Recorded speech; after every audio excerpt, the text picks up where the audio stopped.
Yasas kalos orisis, which means hello and welcome in Greek. My name is Bryn, and today I'm going to be talking a little bit about Greek culture. I've never been to Greece, but my aunt went over the summer, and as she was telling me about her experience, showing me pictures, talking about the history, I got really interested in the culture myself. And now that I have an opportunity to learn more, I'm excited to tell you. One of the best ways to experience a new culture is by learning about its food. So today I'm going to be making Melomakarona, which is a traditional Greek cookie usually prepared at Christmas time. This is an olive oil based recipe that also uses flour, honey, and fresh orange juice, as well as a little bit of brandy. And it is also garnished with cinnamon and pieces of walnut. So after preheating the oven to 355 degrees, in one bowl, combine 3 cups of flour with 1 teaspoon of baking powder, 1 teaspoon of baking soda, and stir. In a second bowl, combine 1 cup of olive oil, 1/4 cup of sugar, a half cup of brandy or whiskey, and 1 tablespoon of orange zest, and 1/4 cup of orange juice.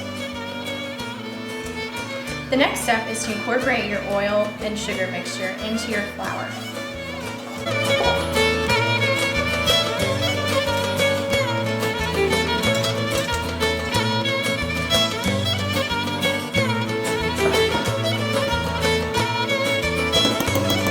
After stirring the mixture, it should turn into kind of a dough consistency.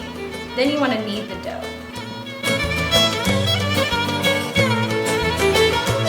Okay, so after kneading the dough lightly, you're going to want to take a kind of medium to large size spoon, take out a little bit of the dough, it's pretty oily, and you're going to gently roll it into an oval shape, about 3 inches long, and about 2 centimeters.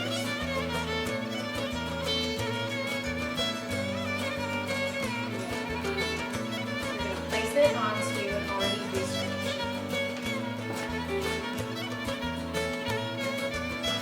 You want to try more? Sure.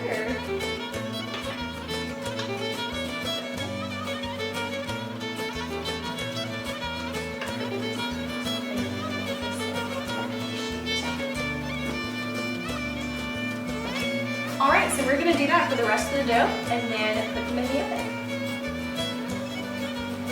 Alright, so after you get all of your cookies placed on your sheets, you're going to bake them at 350 for about 20 minutes or until they turn lightly golden brown.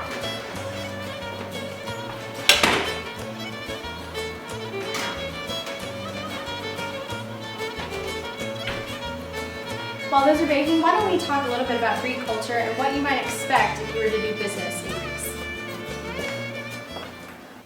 So when doing business in Greece, one thing to keep in mind is that Greeks really prefer face-to-face contact. They really highly value personal relationships, and first impressions are really important. Another thing that Greeks really value is physical contact, such as a handshake, and maintaining eye contact. Some issues that non-Greeks might have when doing business in Greece is that Greeks are very verbal and oratory and love to have conversations about culture and history, so it's good to be prepared for that. Another thing is that Greeks often interrupt in conversation, but this is not seen as rude. This is just seen as an aspect of a lively discussion or debate.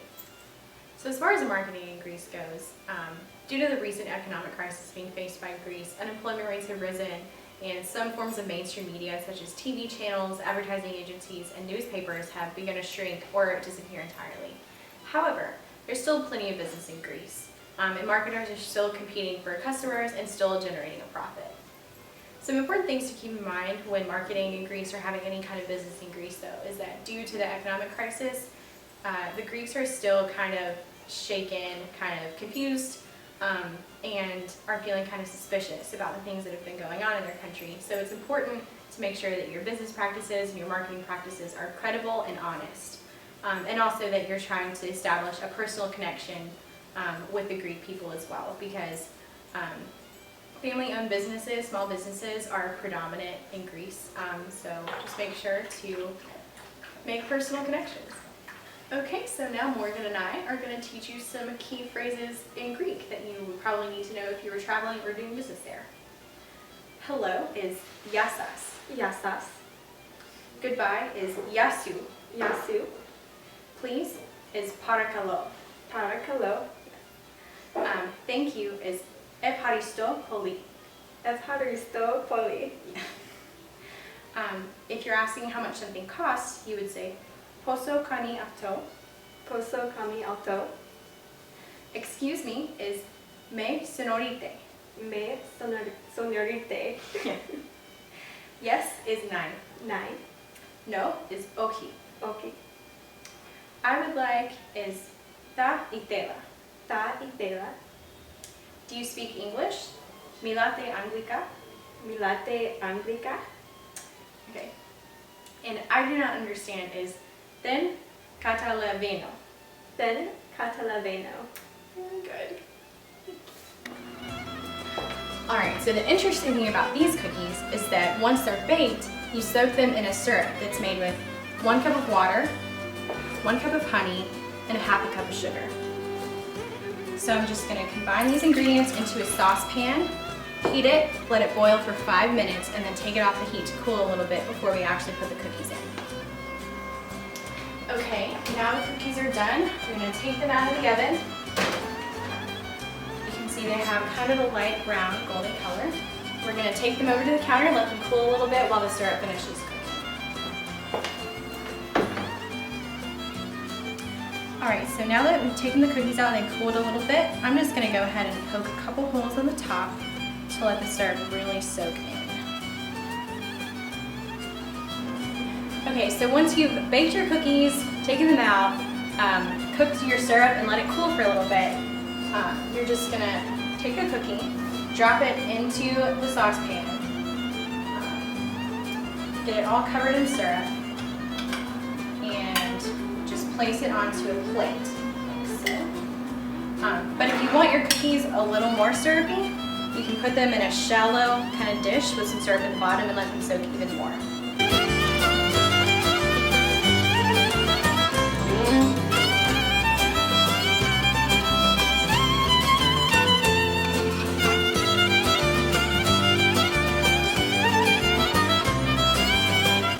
Alright, so after you finish dipping all of your cookies, we're going to sprinkle a little bit of cinnamon on top.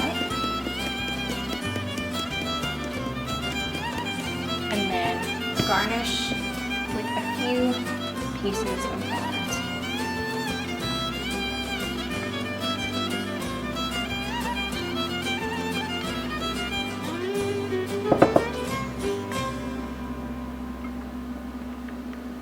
Alright, thank you guys so much for joining me today and letting me tell you a little bit about Greece, their culture, their food, and what you might expect to find if you were to do business there. So, we'll see you next time. Stidiamas, or cheers. Yes.